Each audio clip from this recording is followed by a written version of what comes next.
It's me, Nazar at CrowSong Lodge, and I'm back again today with another video. Last night I was doing readings, and I drew two cards, two minor arcana cards of the same number, the Eight of Wands and the Eight of Swords in the same reading. And that reminded me that a few weeks ago I had gotten a request on this very channel to go over what you should do and how you should interpret it when you receive multiple number repetitions in the same tarot reading. So today that's what I'm going to go ahead and talk about. So I'm going to flip this camera around so that we can go ahead and do like a demonstration reading, and we can talk about how we're going to interpret these repeating numbers. So hold on while I do that, and then we'll get started. Okay, so I have set up some reading space here on the floor.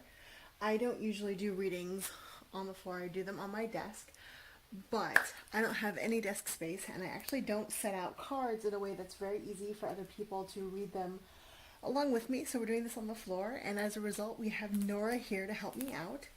She's a very helpful kitten. And so we're going to lay out some cards. Now this, of course, is going to be a stacked reading, which means that I am setting up the cards ahead of time. Even though you hear shuffling in the background, that's just a nervous habit.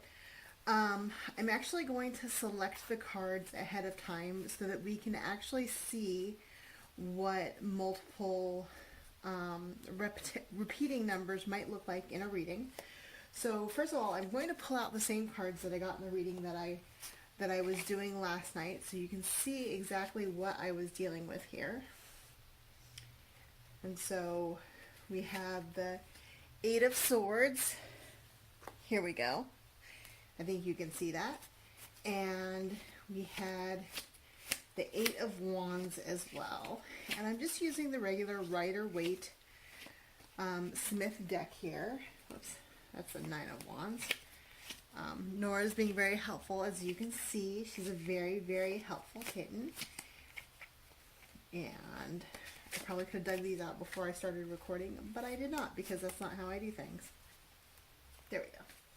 So we have the Eight of Swords and the Eight of Wands.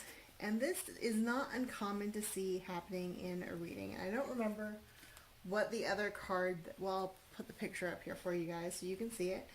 But I don't really remember what the other card was, but these were the two cards that really stuck out to me. And now, when I'm doing a reading, and even if you're doing like a huge, ginormous spread that's like 10 or 14 cards, the odds of you pulling up two in the same number are not all that great.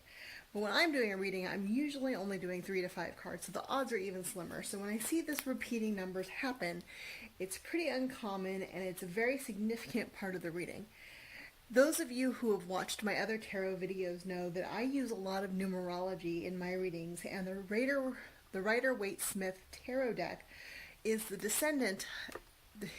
ancestor of a lot of the tarot decks that are out there. And so this numbering system is actually,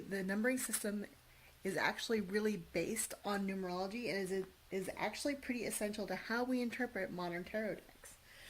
Now, the Tarot de Marseille and the Tote Tarot deck as well are also very major ancestors of other tarot decks, but most of the tarot decks that you see out there are going to be descendants of the Rider-Waite Smith system. And so numerology is a really major factor in that, which is why I'm using this deck to show our demonstration today. So when we see these repeating numbers, that does mean that this number energy is really, really important in the reading. So when these two cards came up for the client I was reading for last night, I knew that this energy of the number 8 was really, really essential. And that number here, I do interpret 8 a little bit differently in tarot than I do normally in numerology. In numerology, I use 8 to represent a lot of business resources and long-term planning, whereas in tarot I represent it, again, related to time, but more things that we're trying to manifest or things that we are accidentally manifesting through our prolonged concentration over time. So here we have the Eight of Wands, and this represents things that we are trying to manifest. I often call it the wish card, These represent many wishes that you have that you're trying to bring into play. And then we have the Eight of Swords, which represents the many fears that you have that are keeping you frozen in place. The way I like to explain the Eight of Swords cards is that this woman here who is tied up and blindfolded seems completely immobilized. However, she also has 8 swords that are standing right there. And if only she knew that, she could easily untie herself and remove her blindfold and then again be free. So this constraint and fear that she has is kind of an illusion that she's built for herself. If she only took the time to explore her environment, she could easily be free from it. So we have the Eight of Swords that reflects the fears that we're manifesting in our life, and the Eight of Wands, which represents the wishes we're trying to manifest in our life. So in this reading, we were really talking about what my client was trying to bring into their life.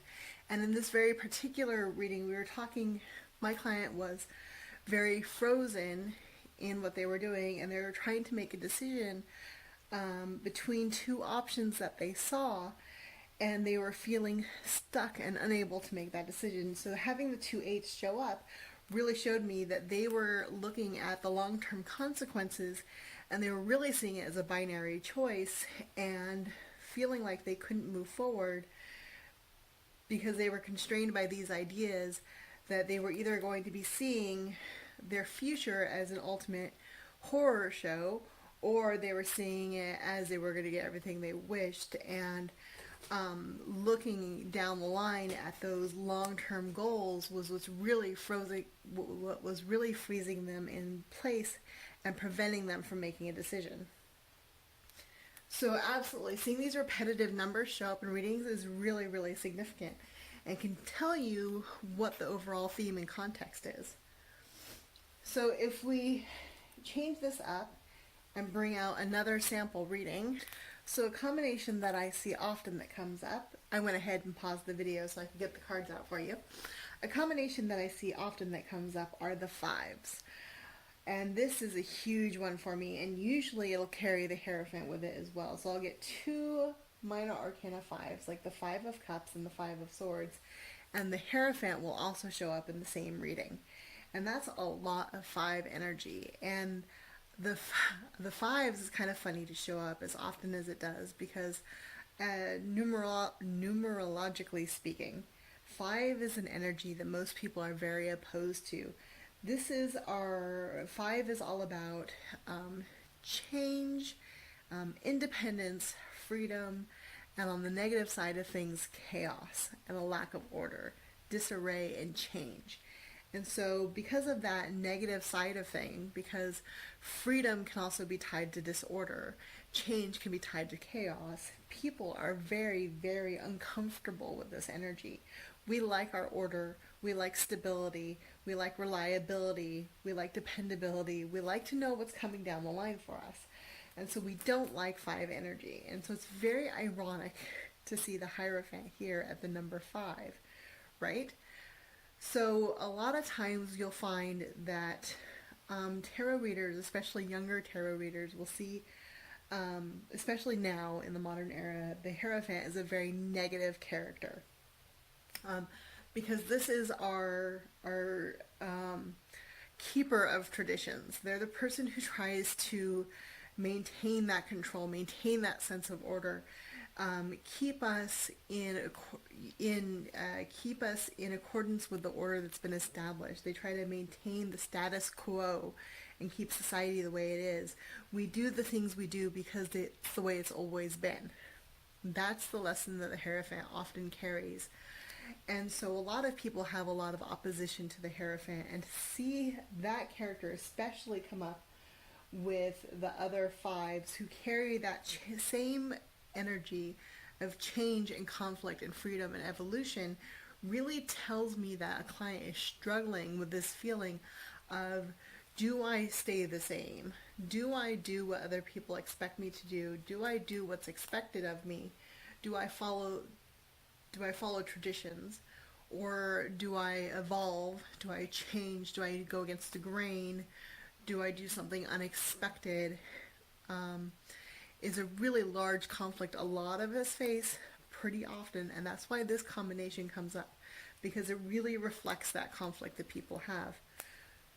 Again, we looked at the Hierophant. The Five of Swords here often shows a conflict in families where someone feels like they're having to defend themselves against other people, and sometimes, even though it can be said that this character here has won, he's still holding the swords while the other people are walking away in defeat.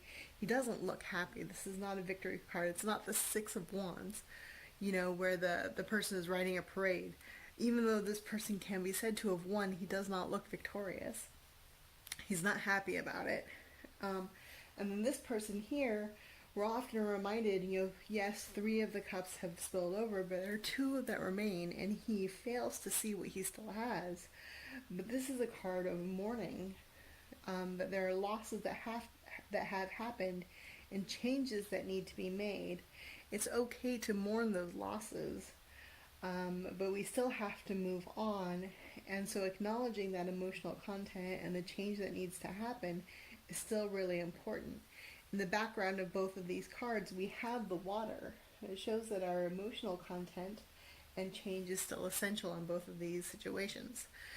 So the 5s here are really powerful, and I think that's why this combination comes up in a lot of readings that I do, especially when we're talking about repetitive numbers in a tarot reading. These 5s can be really powerful. And so you take the cards as they come, of course, because that's what we always do when we're doing a tarot reading. We don't ever do a tarot reading and just completely disregard a card and what itself means. But when you're digging into those lower layers of your tarot reading, when you're digging in deeper, when you're going for more meanings and getting that deeper complexity in there, you want to start putting together these additional elements, like what themes am I seeing? What other elements can I put together? What other clues am I being given to make this reading more comprehensive, to paint a more fuller picture, to give me more information that my client needs as well. So this is one of those things that we can put together, the repeating numbers in a tarot reading, and studying each vibration or each meaning of the individual numbers that we have in tarot is really, really important. So that would be 0 through 9, as well as all the combination of numbers. So like number 15 reduces down to a 6, but also carries the vibrations of a 1 and a 5 as well. So studying all those numerical characteristics of the cards in addition to their individual meanings can add a lot of depth and richness to your tarot reading. Anyway, I hope that makes some kind of sense. I'm going to flip around the camera real quick, so hang in there with me. So yes, when I'm talking about adding more depth and richness to your tarot reading, yes, you can absolutely approach tarot and just be like, this is the picture and this is what it means to me, this is my intuitive hit from everything, and that is a perfectly valid tarot reading. And you don't need to do any book studying, you don't need to know the history, you don't need to do any of that in order to get an accurate psychic tarot reading done for your client or yourself. But the more you study the rich history of tarot, the more you tap into that like universal consciousness, that like primal energy of tarot. This legacy of symbolism and tradition carries deeper and further meaning to it. And like I said, while you can do your tarot reading and psychic work without knowing any of that stuff, there is some worth in studying it more and learning these other techniques like the repeating numbers, learning your various spreads, learning card reversals, learning the balance, like if you have a lot of wands show up in your reading, what does that mean as opposed to a lot of cups or a balanced reading? Those kind of things can really add a lot of depth and interest to your readings beyond what the individual cards mean. So this is just one of those tools that you can add to your reading, and I really, really hope that I've done a good job explaining what repeating numbers mean in a tarot reading. And if I didn't, please put questions below in the bottom and I'll try to do a better job and answer those and come back to you with more material. Thanks again so much for asking this question, and I will talk to you guys later. Bye.